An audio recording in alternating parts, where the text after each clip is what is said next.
Assalamualaikum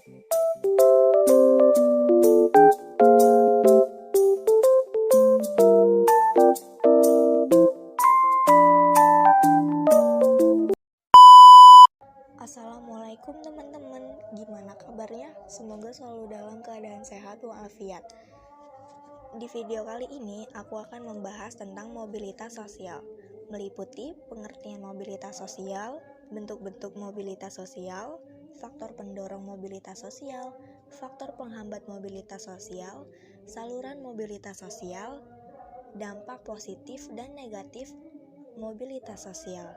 Sebelum ke pembahasan, mari kita ke pendahuluan terlebih dahulu. Keragaman masyarakat Indonesia merupakan salah satu kekayaan bangsa kita. Keragaman ini melahirkan berbagai kebudayaan yang memiliki nilai sangat tinggi. Mobilitas masyarakat Indonesia yang sangat dinamis merupakan pendorong terjadinya keragaman atau pluralitas. Pengertian mobilitas sosial. Mobilitas dari bahasa Latin yaitu mobilis, yang artinya mudah dipindahkan atau banyak bergerak. Sedangkan sosial artinya seseorang atau kelompok orang. Jadi, mobilitas sosial adalah perpindahan posisi seseorang atau kelompok dari lapisan yang satu ke lapisan yang lainnya. Pengertian lengkapnya, mobilitas sosial adalah perubahan kedudukan seseorang dari suatu lapisan ke lapisan lainnya, baik menjadi lebih tinggi atau lebih rendah dari sebelumnya, maupun hanya berpindah tempat dengan kedudukan yang sama. Pendapat mobilitas sosial dari para ahli. Yang pertama yaitu Paul B. Horton. Beliau berpendapat mobilitas sosial adalah suatu gerak perpindahan dari strata yang satu ke strata yang lainnya. Strata artinya kedudukan. Yang kedua yaitu Kimball Young dan Raymond Wimek. Beliau berpendapat mobilitas sosial adalah suatu gerak dalam struktur sosial hubungan antar manusia baik secara individu ataupun kelompok. Yang ketiga dari Anthony Giddens. Beliau berpendapat bahwa mobilitas sosial adalah pola gerakan dari orang atau kelompok di antara kedudukan sosial ekonomi yang berbeda. Dan yang keempat dari Horton dan Hahn. Beliau berpendapat mobilitas sosial adalah tindakan perpindahan dari suatu kelas sosial ke kelas sosial lainnya. Kelas sosial dapat diartikan sebagai kedudukan. Bentuk-bentuk mobilitas sosial. Di video kali ini, aku akan membahas bentuk-bentuk mobilitas sosial menjadi 4. Yang pertama, mobilitas vertikal adalah perpindahan kedudukan seseorang atau kelompok dari tingkat lebih tinggi maupun lebih rendah. Yang kedua, mobilitas vertikal ke atas atau social climbing adalah perpindahan kedudukan seseorang atau kelompok dari tingkat rendah ke tingkat lebih tinggi. Mobilitas vertikal ke bawah atau social sinking adalah perpindahan kedudukan seseorang atau kelompok dari tingkat tinggi ke tingkat lebih rendah.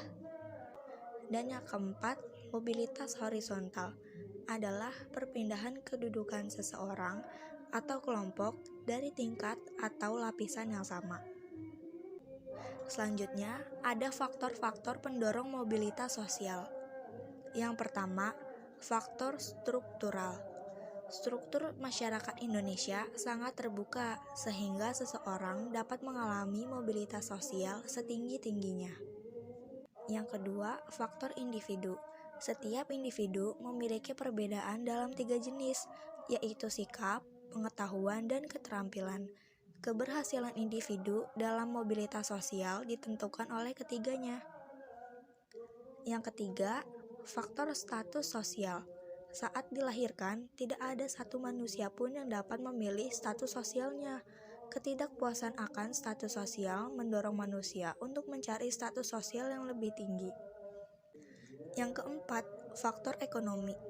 Masyarakat yang kondisi ekonominya baik cenderung lebih mudah melakukan mobilitas sosial karena mudah memperoleh modal, pendidikan, dan yang lainnya. Sedangkan masyarakat yang mengalami kesulitan ekonomi, maka akan terjadi sebaliknya. Yang kelima, faktor politik. Dengan stabilitas politik yang baik, maka kondisi negara aman dan damai, sehingga pemerintah dapat menjalankan roda pembangunan dengan baik. Mobilitas sosial warga negara juga akan berjalan dengan baik pula. Dan yang keenam, faktor pendidikan.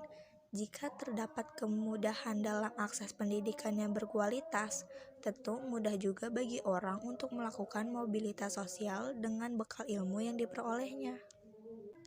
Selanjutnya, ada faktor-faktor penghambat mobilitas sosial. Di video kali ini, aku akan membahas 2 macam faktor-faktor penghambat mobilitas sosial, yaitu kemiskinan. Faktor ekonomi dapat juga membatasi mobilitas sosial karena masyarakat miskin akan mengalami kesulitan untuk mencapai status sosial tertentu. Penyebab kemiskinan salah satunya adalah pendidikan yang rendah. Yang kedua, diskriminasi. Terjadinya perbedaan perlakuan dapat membatasi mobilitas sosial karena alasan perbedaan sara, jenis kelamin, kepentingan, dan yang lainnya. Seperti contohnya yang ada di Bali terjadi perbedaan kasta. Selanjutnya, saluran-saluran mobilitas sosial. Yang pertama, ada lembaga pendidikan. Yang kedua, lembaga keagamaan. Yang ketiga, organisasi ekonomi. Yang keempat, organisasi politik. Yang kelima, organisasi profesi. Dan yang keenam, organisasi olahraga. Selanjutnya, ada dampak mobilitas sosial. Dampak mobilitas sosial terbagi menjadi 2, yaitu dampak positif dan dampak negatif. Dampak positif yang pertama adalah mendorong seseorang untuk lebih maju. Misalnya saja, kamu melihat orang lain mengalami perubahan status sosial, maka kamu akan terdorong untuk lebih maju. Kamu bisa mendapatkan motivasi dari orang tersebut untuk meningkatkan kemampuan, sehingga bisa turut mengalami perubahan dengan baik ke status sosial yang lebih tinggi. Jadi, manfaat positifnya dapat dirasakan oleh berbagai pihak.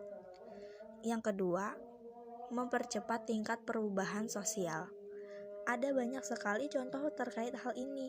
Mungkin kamu sendiri juga mengalaminya, namun tidak menyadarinya. Contoh paling mudahnya ialah perubahan sosial karena globalisasi.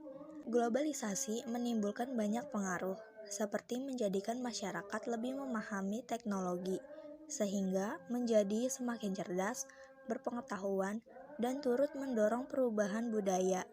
Tatkala globalisasi muncul dan sumber daya manusia berkualitas, maka kondisi kehidupan seseorang bisa meningkat. Biasanya, orang yang mempunyai latar belakang pendidikan bagus akan berpengaruh pada pola pikir, gaya hidup, dan mata pencaharian. Dan yang ketiga, meningkatkan integrasi sosial. Istilah ini menunjukkan adanya proses penyesuaian di antara sejumlah unsur perbedaan di dalam suatu kelompok.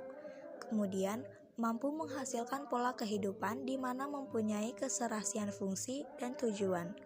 Misalnya saja, ada seseorang berpindah ke lingkungan baru, maka sudah pasti ia perlu menyesuaikan diri dengan gaya hidup, nilai, dan norma yang ada di lingkungan baru.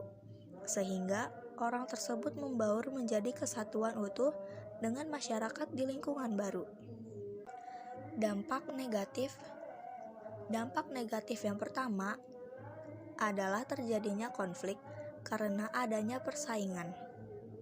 Pengaruh negatif ini sangat mungkin terjadi di mana sebabnya sangat beragam, misalnya saja persaingan atau rasa ketidakadilan. Contohnya, di mana seseorang berpindah ke lingkungan baru, pasti akan ada orang lain dari lingkungan baru yang menentangnya. Hal tersebut bisa dilandasi oleh persaingan maupun perasaan tidak nyaman. Lantas, menimbulkan konflik. Dampak positif dan negatif terjadinya mobilitas sosial berupa konflik dapat terjadi antar kelas, antar kelompok, maupun antar generasi. Mungkin kamu sendiri juga pernah melihat konflik di masyarakat seperti ini. Dan yang kedua, Gangguan psikologis karena kehilangan jabatan atau stres. Penyakit yang mungkin muncul bisa berkaitan dengan psikologis. Misalnya saja, seseorang mengalami kegelisahan setelah kehilangan jabatan atau kedudukannya.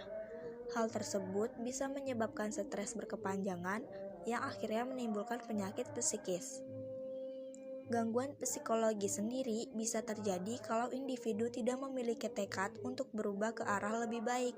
Bisa pula karena orang yang bersangkutan tidak bisa menerima keadaan dengan ikhlas. Ada hal yang bisa dilakukan untuk mencegah gangguan kesehatan. Misalnya saja selalu mengupayakan yang terbaik untuk menghindari penurunan status sosial, kemudian menyesuaikan diri begitu mengalami mobilitas sosial. Nah, itu dia materi tentang mobilitas sosial. Semoga materi ini dapat bermanfaat untuk teman-teman semua. Kurang lebihnya mohon maaf dan terima kasih untuk yang sudah menonton sampai selesai. Wassalamualaikum warahmatullahi wabarakatuh.